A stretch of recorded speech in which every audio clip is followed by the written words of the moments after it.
கஷ்யப முனிவரைச் சந்தித்து ஆலோசனை கேட்கச் சென்றார். பிரஹ்லாதன் கூறினான், பகவானே, நீங்கள் தேவர்களுக்கும் அசுரர்களுக்கும் உரிய தர்மத்தை அறிவீர்கள். இப்போது ஒரு கடினமான தர்ம சங்கடத்தை கேட்கப் போகிறேன். அதை கவனமாகக் கேளும். ஒருவன் கேள்வி கேட்டபோது உண்மையைச் சொல்லாமல் அமைதியாக இருந்தாலும் அல்லது பொய்யாகச் சொன்னாலும் அவனுக்கு எத்தகைய பலன் கிடைக்கும்? அதை எனக்குச் சொல்லுங்கள். கஷ்யபர் கூறினார், யாராவது ஒருவர் உண்மையை அறிந்தும் அன்பினாலோ கோபம் பயம் போன்ற காரணங்களால் அதைச் சொல்லாமல் இருந்தால் அவர் தன்னையே வருணனின் 1000 பாசங்களால் கட்டிக்கொள்கிறார். அதாவது இன்னும் 1000 பிறவிகள் எடுக்க வேண்டியிருக்கும். நடந்ததை சாட்சியாக இருந்து பார்த்தும் உண்மையை மறைப்பவரும் அதேபோல் வருணனின் 1000 பாசங்களால் தன்னை பிணைத்துக் கொள்கிறார். அதாவது இன்னும் 1000 பிறவிகள் எடுக்க வேண்டியிருக்கும். இப்படி கிடைக்கும் ஒவ்வொரு பிறவியும் அல்ப ஆயுசாக ஒரே வருடத்தில் முடியும். எனவே உண்மையை அறிந்தவன் உண்மையை தைரியமாகச் சொல்ல வேண்டும். உண்மையை பேசுவதால் மட்டுமே மறுபிறவிகள் ஏற்படாமல் இருக்கும். ஒரு இடத்தில் தர்மம் மறைக்கப்பட்டால் அந்த இடத்தில் அமைதியாக இருப்பவர்களும் தர்மத்தை பேசாமல் இருந்தால் பாவத்திற்கு தண்டிக்கப்படுவார்கள். அதர்மம் செய்தவனுக்கு பாவத்தின் அரை பங்கு, அதர்மம் செய்கிறான் என்று பார்த்தும் கண்டிக்காதவர்களுக்கும் பாவத்தில் ஒரு பங்கு சேரும். ஆனால் தவறு நடக்கும்போது பிழையை வெளிப்படையாக கண்டித்தால் பாவத்திலிருந்து விடுபடலாம்.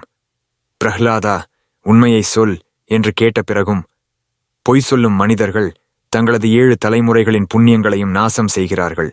திருடர்களால் செல்வத்தை இழந்தவனின் துன்பம், மகனை இழந்தவனின் வேதனை, கடனில் தள்ளாடுபவனின் துயரம், தன் உரிமையை இழந்தவனின் வேதனை, கணவரை இழந்த பெண்ணின் துயரம், அரசனால் தண்டிக்கப்படுபவனின் துன்பம், மகனின்றி வாழும் பெண்ணின் வலி, புலியால் பிடிக்கப்பட்ட மனிதனின் பயம், இவையெல்லாம் மனிதனுக்கு ஏற்படும் பெரும் துன்பங்கள் என்று தேவர்கள் கூறுகின்றனர்.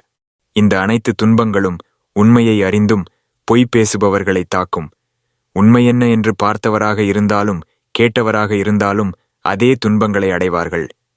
எனவே உண்மையைச் சொல்லும் சாட்சிக்கு தர்மமும் பொருளும் குறையாது. இவ்வாறு கஷ்யபரிடமிருந்து கேட்ட பிரஹ்லாதன் தன் மகனை நோக்கி பேசினார். விரோச்சனா, சுதன்வா உன்னை விட மேன்மையானவன். அவன் தந்தையான அங்கிரசும் என்னை விட பெரியவர். நீ எதிர்த்த சுதன்வா உனக்கு தலைவனாக இருக்கிறான். சுதன்வா கூறினான், பிரஹ்லாதா, நீங்கள் மகன் என்ற பாசத்தை விட்டு தர்மத்தின் பக்கத்தில் நின்றீர்கள்.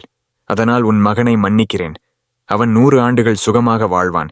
விதுரர் கூறினார், இந்த அஸ்தினாபுரம் சபையில் உள்ள அனைவரும் இந்த கதையின் உயர்ந்த தர்மத்தை இப்பொழுது அறிந்திருப்பீர்கள். உண்மையை அறிந்தும் உண்மையை சொல்லாமல் அமைதியாக இருப்பது பொய்யை பேசுவதைப் போல பாவமாகும். உண்மையை பேசுவதை விட மேலான தர்மம் எது இருக்க முடியும்? இவ்வாறு பீஷ்மர், துரோணர் அனைவரையும் பார்த்து, திரௌபதிக்கு பதில் சொல்லுங்கள் என்று சபையில் கர்ஜித்தார் விதுரர்.